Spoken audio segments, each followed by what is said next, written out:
Number 1. Challenges of setting up automation with ChatGPT.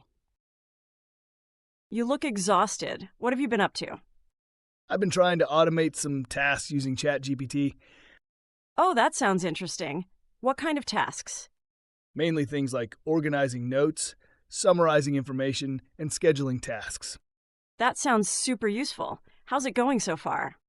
Not really. I thought it would be easy, but setting it up is harder than I expected. Yeah, automation sounds simple, but it can be tricky, especially if you're new to it. Exactly!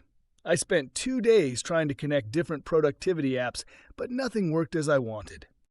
Maybe you need to learn the basics first. Did you check any tutorials? Yeah, I watched a bunch of YouTube videos, but they made it look way easier than it actually is. That's frustrating, but once you figure it out, it could save you a lot of time. True. But right now I feel like I'm wasting more time trying to automate things than just doing them manually. Maybe take a break and try again later. Sometimes stepping away helps. Yeah, you're right. I'll give it another shot tomorrow.